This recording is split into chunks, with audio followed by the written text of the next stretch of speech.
professor of neurobiology and ophthalmology at Stanford School of Medicine. Today's episode is the third in the 6-episode series on fitness, exercise, and performance. Today's episode is all about endurance and fat loss. That is, the specific protocols required to achieve the 4 different kinds of endurance and how to maximize fat loss. Dr. Andy Galpin, great to be back. Today we're going to talk about endurance, and I'm very interested in this conversation because I, like many other people, strive to get a certain amount of cardiovascular work in each week. Maybe a long-ish jog, maybe a swim, ride the bike, etc.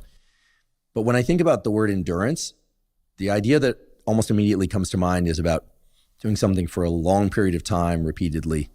But I have a feeling that there are other ways to trigger this adaptation that we call the endurance adaptation.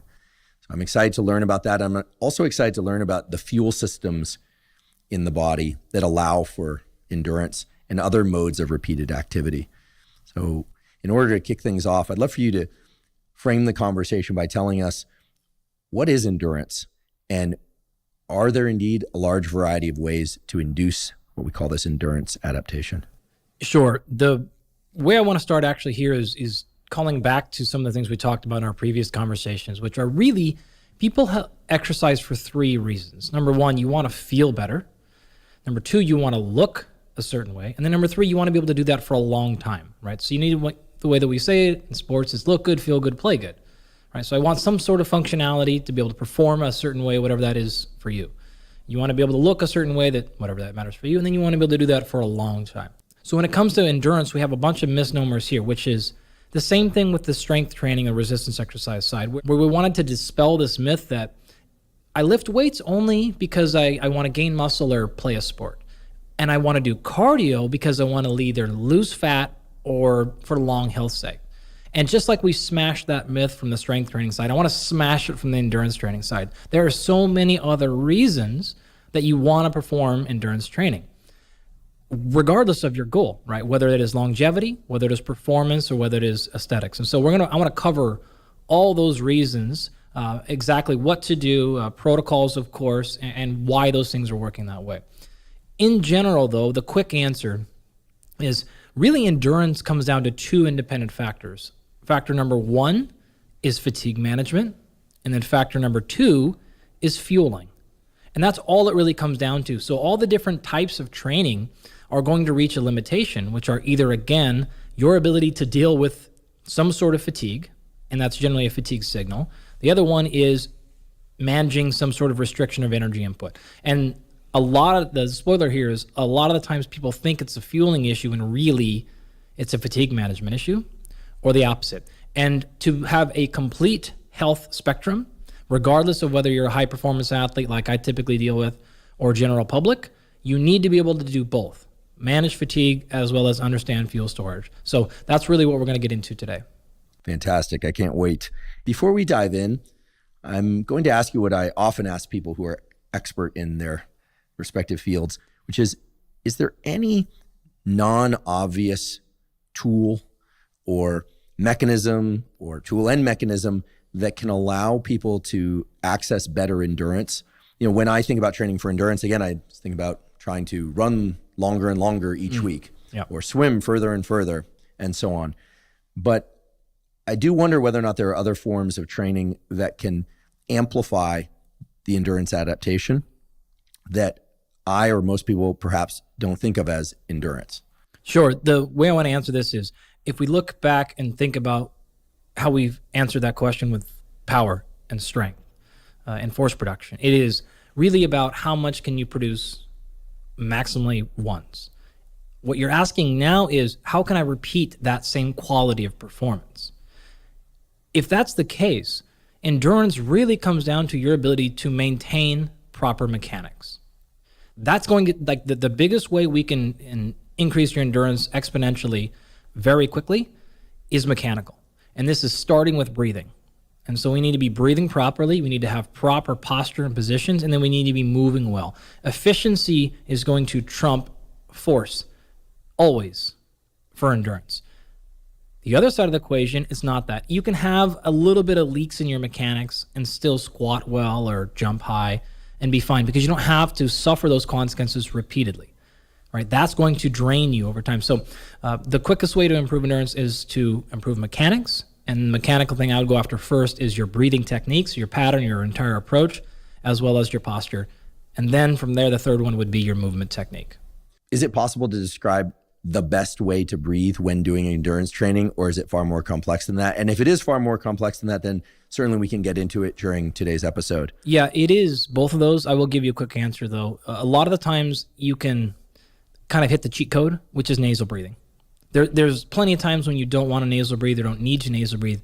But just, again, as that like a one tool that is for a pretty general answer, if you can do that, a lot of the times that will fix breathing mechanics just by default. And we can maybe talk about why that is later. But that would be my sort of one sentence bullet point answer immediately of how to get in the right positions. The second one would be simply looking at your posture, right? So whether you're on a bike or you're doing a lift or you're running, if you're literally hunched over and your ribs are touching your femur or getting closer and closer, like tends to happen on a bike or an air assault thing for somebody I've seen recently. This morning, I was on the assault bike doing a sprint, and I asked Andy, Dr. Galpin, to critique my form and anything else he wanted to critique so that I could improve. And he did comment on my rather C-shaped posture. Correct. Encouraged me to be more upright, which I should probably do now as well. And he also cued me to the fact that during a 1 minute sprint, there is something that is quote unquote magic that happens right about the 40-second mark. Yep. And I use that as a milestone to look for. And indeed, something does happen at the 40 seconds into a 1 minute sprint where all of a sudden it does seem to get much easier for reasons I don't understand. Maybe you can tell me that, but it certainly had nothing to do with my posture. My posture needs improvement. Thank you. Well, yeah. So breathing mechanics and breathing strategies. People tend to be over breathing early on, and this is going to lead to problems later. So having a more strategic breathing pattern and approach is, again, a very quick solution.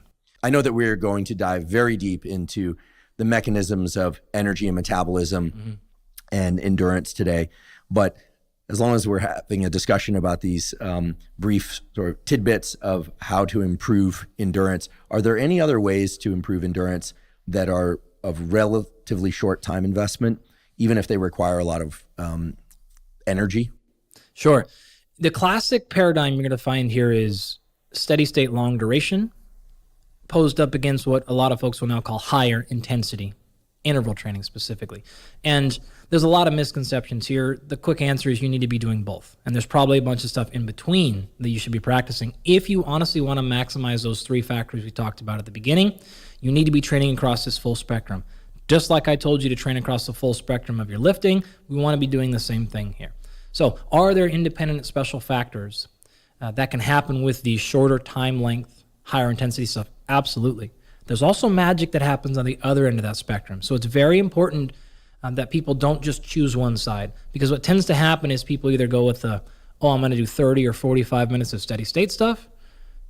That's it. Or I'm going to do the opposite, which I'm going to leave that stuff on the table, not do it, because I only want to do high intensity intervals because I can get it done in 5 minutes. So there's magic on both sides of the equation. We want to get into all of that.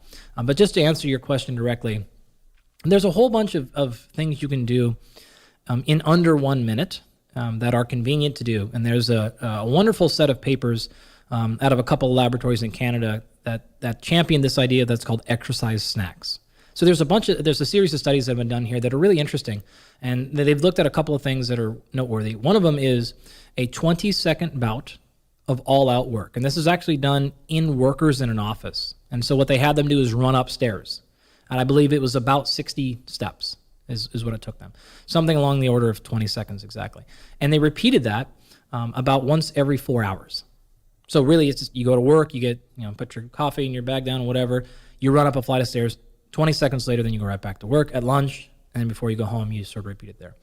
And if you repeat that, that's multiple times a week you're going to do that. I think in one of the interventions, it was 3 times a week for 6 weeks. 18 total times you did that. And what you'll see is a noticeable improvement, and this is statistically significant, improvements in cardiorespiratory fitness, specifically VO2 max, as well as a number of cognitive benefits, work productivity, etc. That can happen in as little as 20 seconds. You don't have to go to the gym. You don't have to shower. You don't have to do anything like that. Just find the stairs run up and down them a few times. Now, you may have noticed, you actually sort of caught me yesterday. I did that right here, right? We had a little bit of a break. I was feeling an energy lull. I ran up the stairs 3 or 4 times, felt a lot better. So that can actually also help. They ran another study where they looked at that following a giant high glycemic index meal. And what they saw, and then they took insulin measures and a whole bunch of other biological markers associated that you want to pay attention to with the high glycemic index meal. And they looked at those immediately, an hour, 3 hours, 6 hours as opposed. And it was very clear that same intervention was able to improve postprandial glucose control, insulin, and a whole bunch of other factors in addition to that. So if you are the sort of type who's like, wow, I'm in an office all day, maybe also had a giant high glycemic index meal, not the best approach, but a little bit of mitigation there can just be running up a flight of stairs or doing something like that for as little as 20 seconds. So there's a lot of magic and power in maximal exertion. If one does not have access to a flight of stairs at work, could they do jumping jacks? Absolutely. I mean, you could do anything you really wanted. It's not the mode of exercise that matters here. It is simply the exertion. You just get up as hard as you can. You could do burpees. You could do any number of things. You could sprint down your road, down the hallway, back and forth. The mode is just something that was easy for the scientists to control.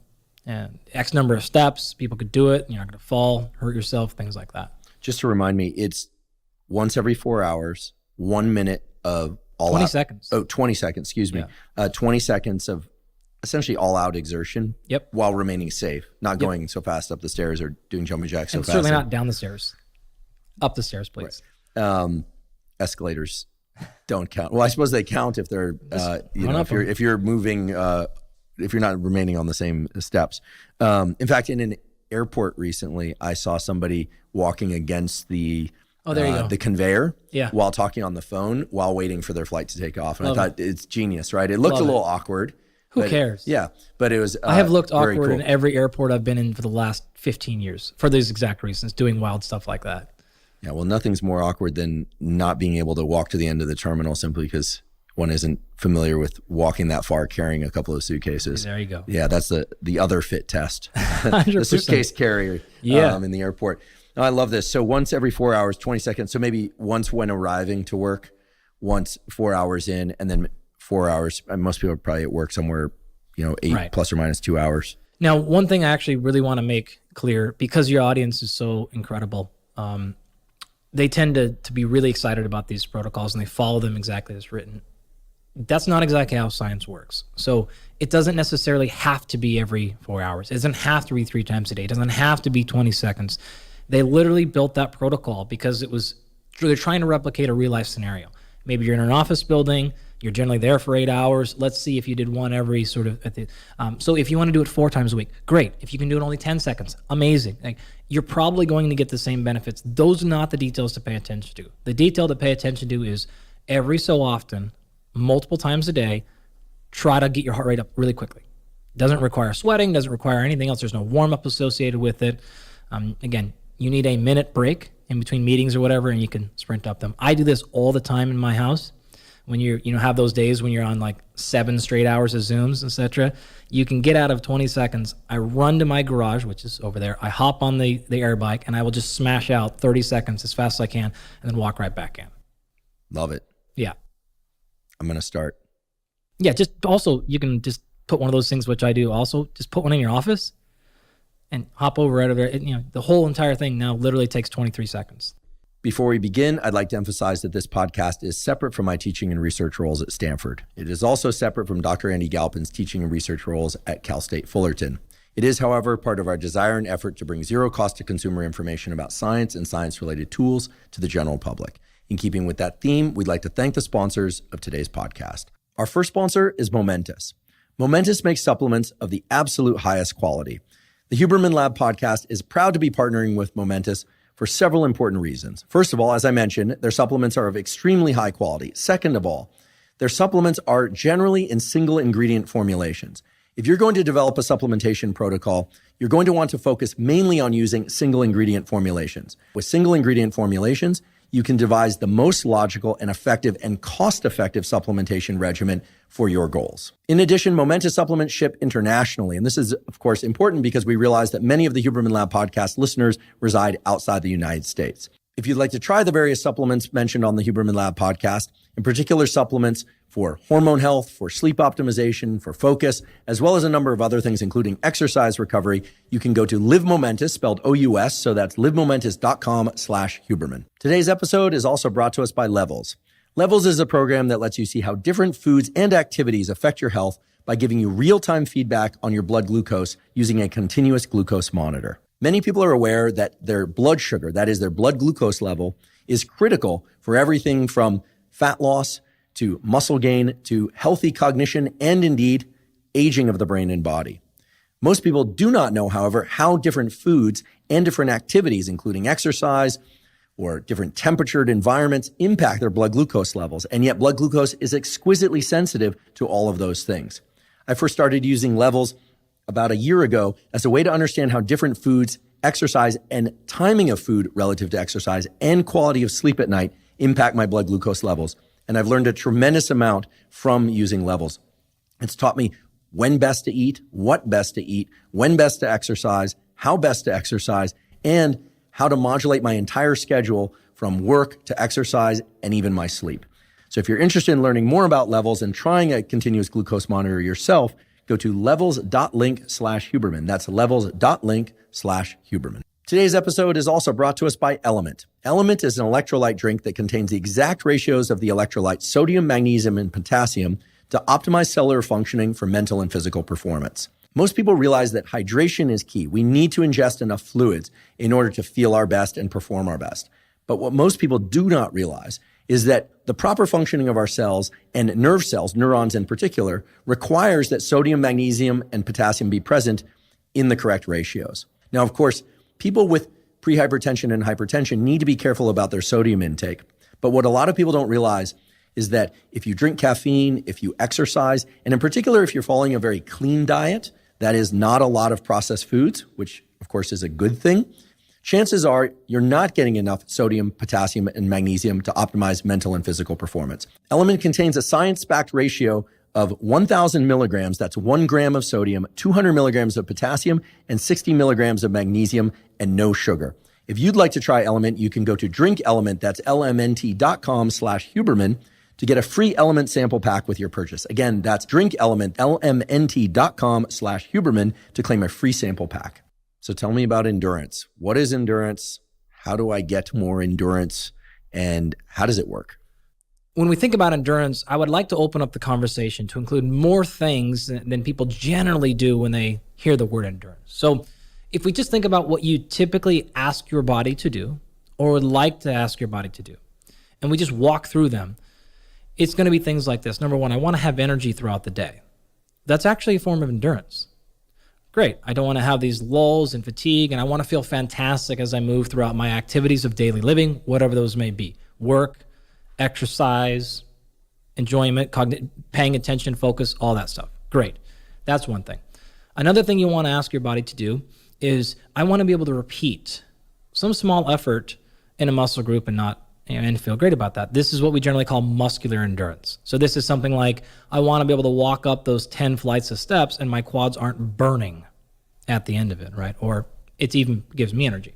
Another thing you'll want to ask your body to do is to be able to perform a tremendous amount of work for a longer period of time, something in the realm of 20 to 80 seconds. So this could be something like, if you're surfing and you've got to paddle extremely hard for a minute to get on top of a wave, or you're out riding your bike and you need to be able to get up a hill and it's a very steep hill. These are going to take maximal effort for some small amount of time, and then you'll get back up there. We tend to call that maximum anaerobic capacity. So that the max amount of work you can perform at a high rate for some amount of seconds to like maybe a minute. Past that is your ability to repeat an effort kind of like that for something like 5 to 15 minutes. And the example would be run a mile, right? Some interval like that, which is a longer distance, right? That is going to be your maximum aerobic capacity. Okay? Another thing you're going to want your body to do is what we call sustained position. So this is, you want to be able to sit in your chair at work and have perfect posture for 20, 30, 40 minutes, right? You want to be able to stand in line at a grocery store for 15 minutes and not have a breakdown in posture. So you want to be able to maintain position when you're riding your bike, you're not collapsing, you're doing any of these activities, and you don't get hurt or lose efficiency simply because you couldn't sustain basic positions, all right? Whatever those shapes and positions need to be.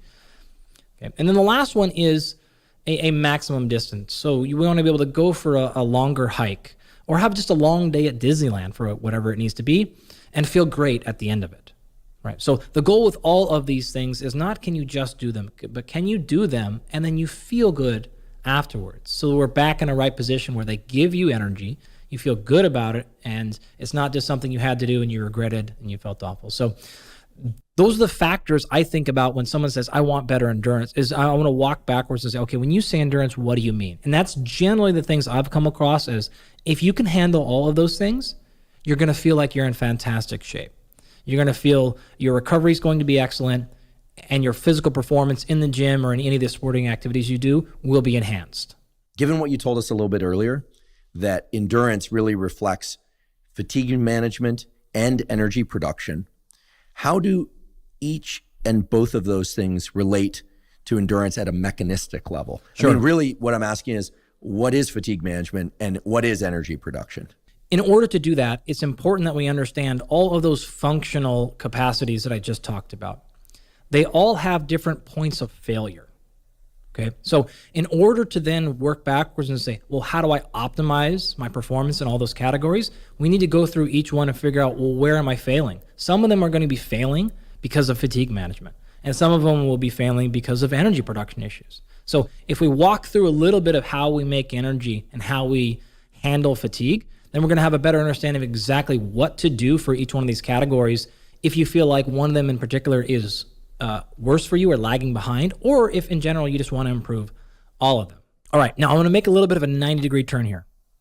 I'm going to do it with strategy though, I promise. And I want to ask you a very simple question. How do you lose weight? I was taught that the calories in, calories out thermodynamics of energy utilization governs most everything. That is, if I'm ingesting less caloric energy than I burn, then I'm going to lose weight. And if I'm ingesting exactly as much as I burn, I'll maintain weight. And if I ingest more than I burn, then I'll gain weight. Sure, that is the approach you would take. What I'm asking really is, how are you actually physically losing the weight? So my understanding is that we have different fuel sources in the body: glycogen, which is stored in muscle and liver; body fat, which is stored in mainly white adipose tissue, and which is subcutaneous and around our organs, intravisceral fat; and that we can also use protein as a fuel. And then, as I recall, there's also a phosphocreatine system. And I think you're going to tell me that each of these systems is tapped into on different timescales and perhaps according to different levels of exertion. And I'm certain that what I just said is not exhaustive, but hopefully it is most or entirely correct. Pretty correct. What's that got to do with fat loss? At some point, body fat stores, adipocytes, fat cells, are going to start liberating fat as a fuel source. And the stimulus for that, I'm assuming, is going to be that other fuel sources are either depleted, or that the energy and metabolic systems of the body, I don't want to say decide because they don't have their own consciousness, sure, but are signaling in a way that registers that body fat would be the optimal fuel source given how long or intensely a given activity has been performed. Okay, we have some stuff to clean up there, but we're still not really answering the question. How am I actually losing that body fat? How is it actually leaving the body? Correct. My understanding is that it leaves the body through respiration. Aha. So now we have some interesting things to talk about. How am I actually losing fat via respiration? What the hell does that even mean? How is something that occupied this physical space on the side of me leaving my body through my mouth? And there's a very clear answer there, right? Which I'm sure you're queued up to. When you take a breath in, you're generally breathing in oxygen, O2. There's some other things, but we'll just stick to oxygen. When you exhale, you're breathing out CO2. The difference between those two is that carbon molecule. Well, one of the things that's important to understand here is all of your carbohydrates, which is that word itself is a carbon that has been hydrated. So it is a carbon molecule attached to a water molecule. It is a simple chain of carbons. Your fat molecules are also chains of carbon. All of metabolism really, in terms of energy production, is simply trying to figure out a way to break those carbon bonds. As a result, we get energy from that. We use that energy to create a molecule called ATP, which is the central source of energy for any living being, right? That carbon is then floating around in free form, which is bad news internally. So we've got to figure out a way to get that carbon out of our system. So all of energy production, all of fatigue management really comes down to this core issue of how are we handling carbon and how are we moving it around the body? And so what we do is we do this sneaky thing. So another question I like to ask people is, why do we breathe? Well, for two reasons. To bring oxygen into the system and to offload carbon dioxide. But the neural trigger for breathing is when carbon dioxide hits a threshold level in the set of neurons in the brainstem and elsewhere, activate the phrenic nerve or the gasp reflex or a combination of things, and we inhale or inhale. Right. So a reduction of oxygen intake generally doesn't stimulate ventilation unless you're at altitude. Then that sort of changes, right? In general, it's an elevation in CO2 that's going to stimulate breathing off. The only reason you bring in O2 for the most part is to get rid of the CO2. Oxygen is not a fuel source. It is not a way, and it works the same with fire, by the way.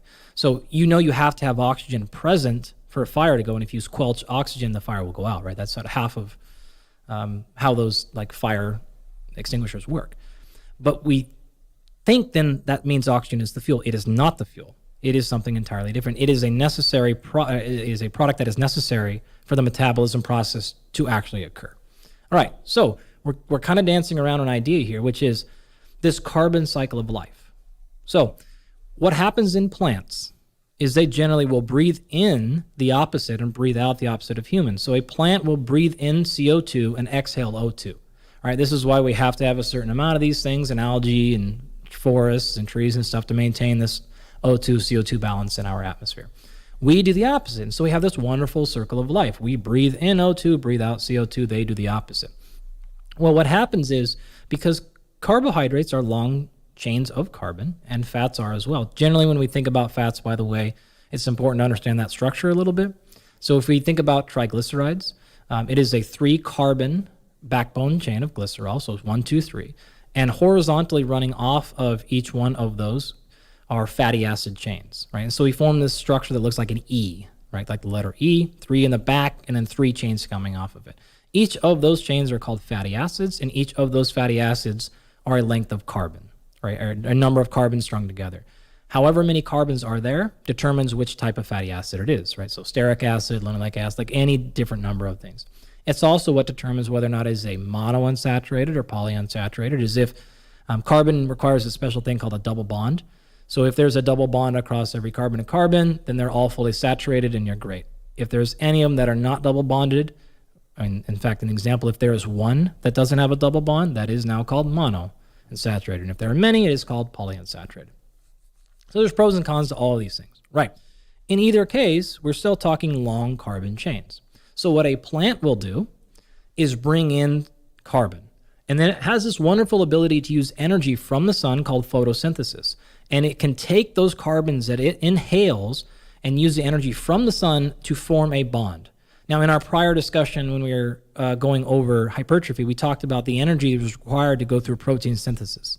That's because forming a new atom or a new bond between atoms oftentimes takes energy. In this case, it does. The same thing happens here. So if a plant does not have oxygen or does not have carbon dioxide in the air, it has no fuel. Basically, think about it as that's what it eats. It needs to get nitrogen from the ground and the soil, just like we need to get nitrogen from our protein. But fuel-wise, it needs to get carbon dioxide. Then it needs sun to give it energy so that it can actually form that bond, right? That's what it's getting its fuel from. All right. So if we think about a classic plant that produces either a starch or a fruit, here's what happens. It inhales that carbon and then it starts packing it away. Now, in a root vegetable, what it does is it stores those things together. And if we store that thing and we grow a fruit at the bottom of it, we tend to call those things starches. All right? It's going to then take the carbon that is packed away in its root and send it up the tree. And it's going to actually do that by breaking it down into a smaller form of carbohydrate that we tend to often call things like sucrose and glucose. It'll ship that up the tree, it'll go out to the leaves, and it'll convert it into the fruit. And it's going to eventually transform that stuff into smaller carbon things called fructose. And if we think about the fruit or the sugar in fruit, it's often in the form of fructose or sucrose or a combination, and sometimes glucose. So we have these smaller carbon, 6 carbon chains, generally in the form of glucose, that are being made from this larger storage of carbohydrates that we call starch, right? So it's packed in together. Your body does the exact same thing. So if it's a potato and it has a whole bunch of glucose packed away, we call it starch. If it's in your quadricep and we pack about a whole bunch of glucose away, we now call it glycogen. If it's in your blood as that 6 carbon chain, we call it glucose. If it's in the tree and in the fruit, we call it fructose. Right? Those are different molecules, but that's effectively the same thing happens. So the biology or the chemistry is almost identical. It just runs in the reverse order. And that's why, again, tubers and potatoes and stuff tend to be starches, and fruits tend to be glucose, fructose, and sucrose. So we have this wonderful circle of life. The plants can survive on just breathing in the CO2 and then getting the energy from the sun. We don't have that ability, at least to my knowledge, to run through photosynthesis. So the only way we can get carbon into our system is to actually ingest carbon, which means we have to eat the starch, the fruit, the animal, some other form of stored carbon to get that into our system. We then pack that away. We put the carbohydrates, as you mentioned earlier, either in our liver, our blood, or in our muscles. We put the fat generally in adipose tissue. We'll put a little bit in muscle cells as intramuscular triglycerides, and then the protein we'll use as structure, right? To do different things. We don't like to use protein as material or fuel. It's better used as structure. And what we have to do then is, if all of a sudden we realize that storage is getting too much in our body, in other words, we're gaining too much weight, we have to figure out how to get the carbons out of our body.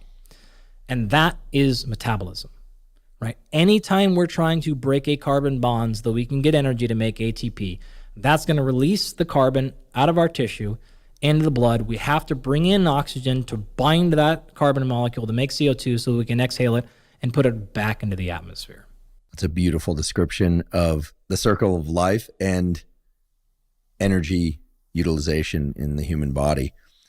I have to ask the question that I'm sure many people are wondering about, which is, if indeed we exhale these carbons, and as it relates to fat loss, that is the way that we lose fat if we're in a subcaloric state, for instance.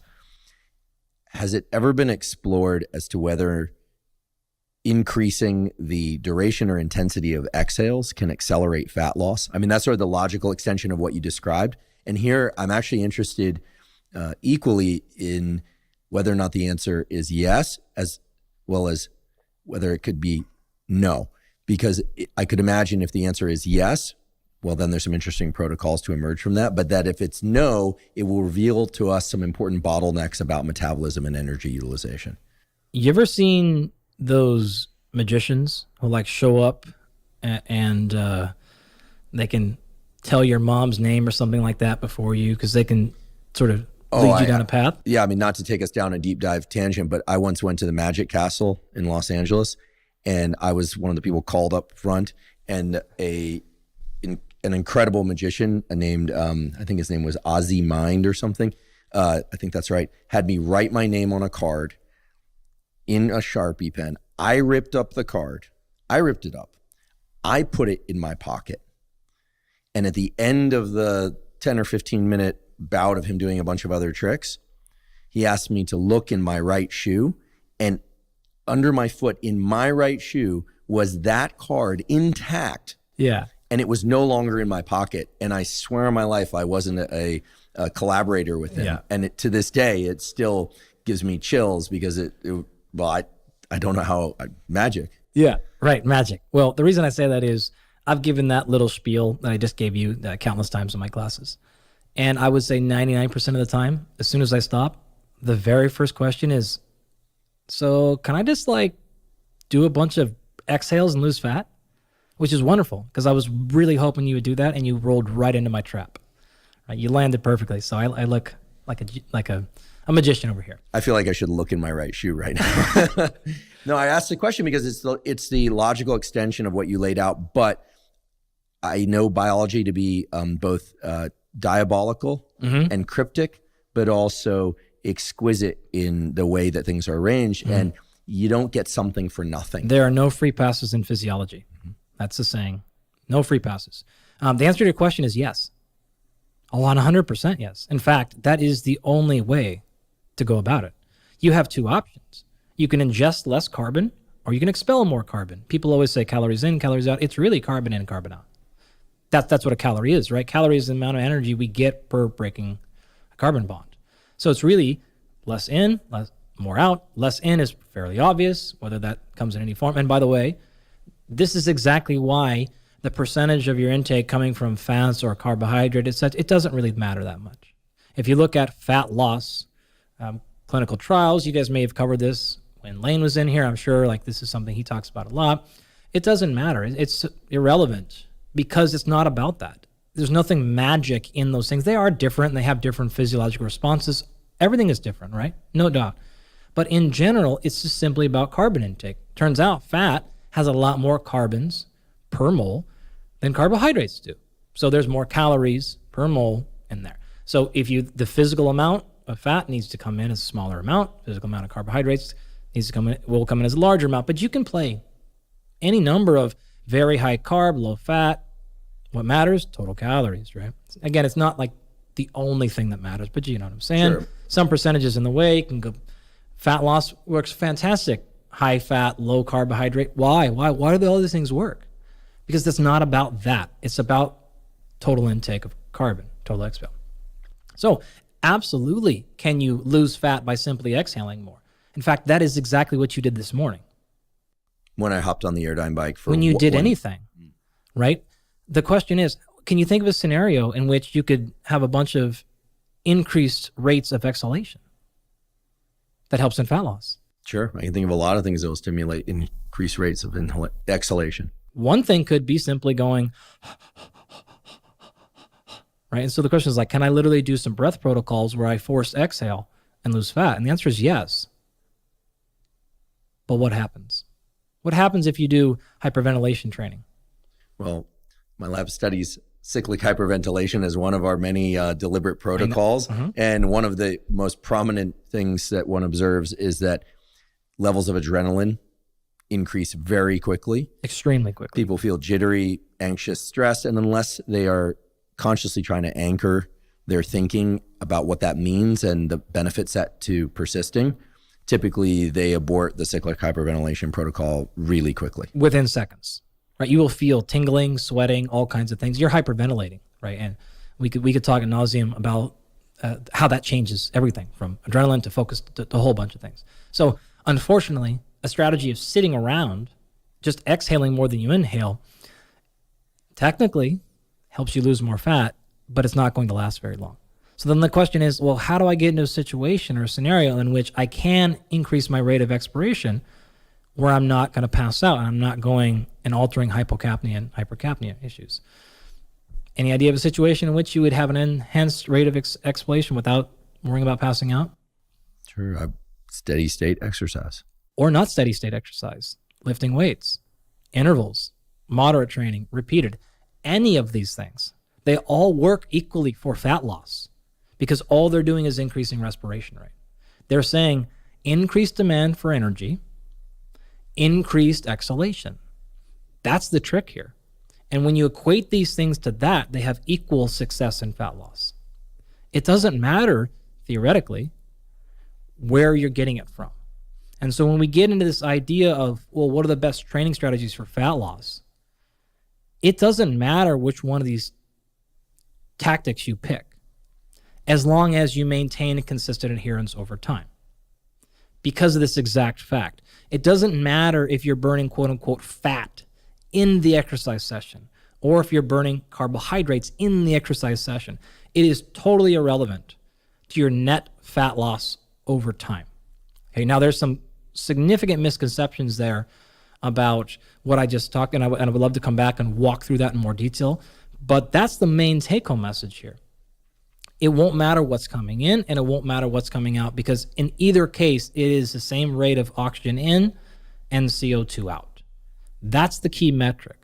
And hopefully this helps a lot of people have some relief, because they're like, man, you're so tied up on what is the exact protocol for training for optimizing fat loss.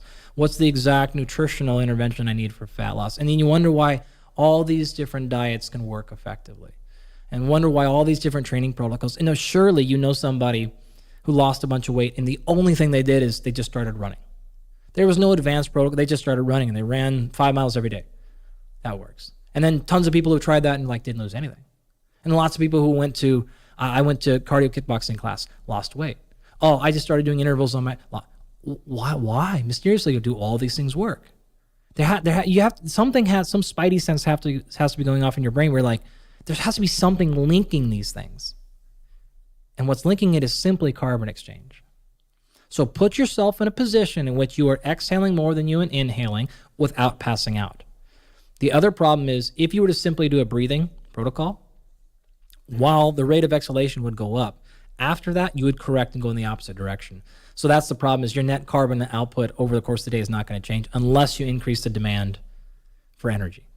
And that's how you get into that negative state. Along these lines of exhaling carbons as the route for fat loss, it makes me wonder whether or not increasing lung capacity is possible. I'm guessing the answer is yes. Yep. And whether or not increasing lung capacity is a good goal en route to enhancing fat loss. Essentially what I'm asking is, if you can offload more CO2, aka carbons, per exhale, are you a more efficient fat loss machine? It's a wonderful thought, and the answer would be no.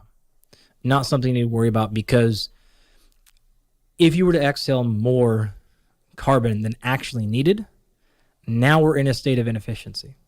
You're burning way more energy than needed to do your activity. The heart has a metric called cardiac output. This is in science, we abbreviate this as Q for some odd reasons. It's either CO or Q. And cardiac output is heart rate multiplied by stroke volume. So it's how many beats per minute you're having as well as how much blood's coming out of it. So cardiac output is actually very specific to energy needs. If you try to work around that, it's just going to adjust itself. So what I mean by this is, if you were able to increase your stroke volumes, the amount of blood coming out per pump, you would automatically adjust to reduce your heart rate so that you keep cardiac output exact to energetic demands.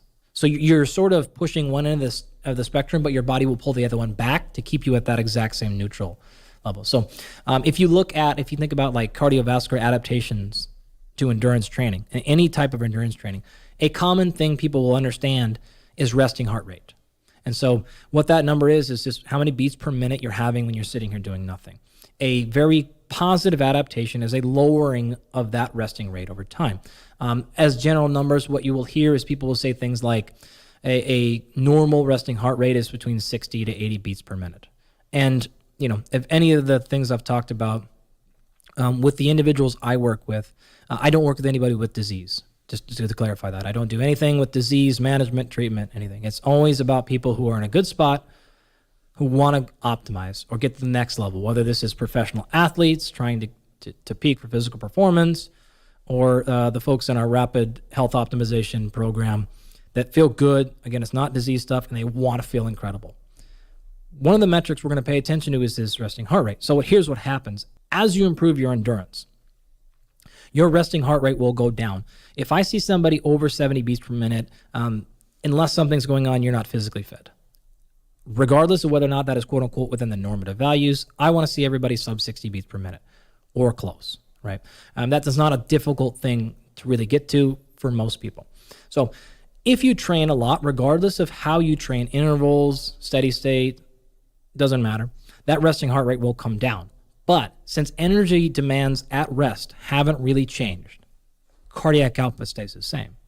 So what happens is stroke volume goes up. So literally, like we trained your quadriceps on the leg extension machine to get stronger so you can produce more force per contraction, the heart will do the exact same thing.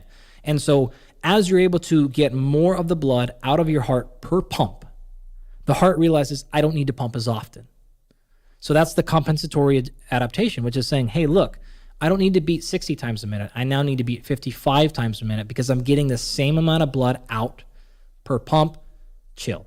And this is why your resting heart rate goes down, your resting stroke volume goes up, but your cardiac output is identical. So that's not a good metric of fitness. It's going to stay the same. Cardiac output will only adjust per energetic changes, right? Energy requirements in the acute moment, right? How much do I need? Go, which is going to be determined by ventilation, right? How much air am I bringing in and putting out? That's going to determine cardiac output, and that's going to determine where we're at. If you were to do like a submaximal exercise test, when you were unfit to when you're fit, or when you're fit to where you're super fit, at submax, you're going to see the same thing. Cardiac output will be identical. And you're like, damn, nothing happened. What you're not realizing is your heart rate at that same workload is now lower. And that's efficiency because your stroke volume is higher. Where it gets people tripped up is at max, because you may not see much of a change at max, because you don't really see an increase in maximum heart rate with fitness. That's not a thing, right? So maximum heart rate is not a good proxy for fit or unfit or anything like that. Stroke volume will get limited eventually by filling capacity of your heart. It has to have so much time to fill up with blood before it can contract again and squeeze the blood out. And when you have a heart rate of 200 beats per minute, that just doesn't leave much time to fill. And so it won't really push you past that. So don't worry about trying to increase your maximum heart rate. That's not necessarily a good thing, and it won't really change. But your cardiac output will, because stroke volume will be higher. But that doesn't necessarily mean that I should avoid training that gets me up toward maximal heart rate, correct? Oh, you should absolutely do it. Right. That was my assumption. I'd like to take a brief break and acknowledge our sponsor, Athletic Greens. Athletic Greens is a vitamin, mineral, probiotic, and adaptogen drink designed to help you meet all of your foundational nutritional needs. I've been taking Athletic Greens daily since 2012, so I'm delighted that they're a sponsor of this podcast. The reason I started taking Athletic Greens and the reason I still take Athletic Greens once or twice a day is that it helps me meet all of my foundational nutritional needs. That is, it covers my vitamins, my minerals, and the probiotics are especially important to me. Athletic Greens also contains adaptogens, which are critical for recovering from stress, from exercise, from work, or just general life. If you'd like to try Athletic Greens, you can go to athleticgreens.com/Huberman to claim a special offer. They'll give you 5 free travel packs, and they'll give you a year's supply of vitamin D3K2. Again, if you'd like to try Athletic Greens, go to athleticgreens.com/Huberman to claim the special offer. Getting back to energy production and metabolism. So we've got these different modes of moving energy, but making and breaking energy bonds in the body, moving energy into different tissues and out of different tissues, and indeed out of the body through exhalation.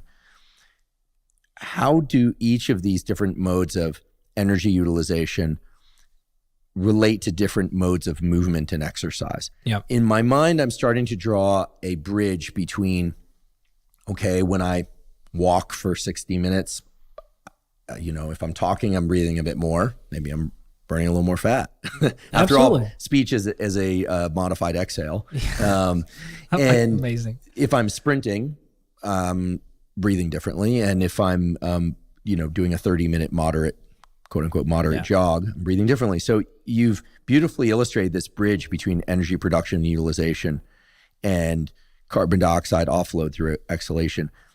What are some of the specifics about energy utilization according to different modes of exercise, and if we could better define modes of exercise or types of exercise that trigger specific adaptations? I think this is where the bridge will move from being a mere line to a real structure. Yeah, absolutely. I want to lay one more foundational piece, and then it's going to be much easier to understand the limitations I put on some of these training protocols, as well as the lack of limitations. Okay, so it's really, really important. The way I want to start this is we have this foundation now of carbon and basic energy production. That's not to say there's no difference. There is, and that difference is important. But maybe we can answer the question from earlier, which is actually something you asked me this morning when we were exercising. You're like, training fasted, right? Does training fasted enhance fat loss? And the logic is sound.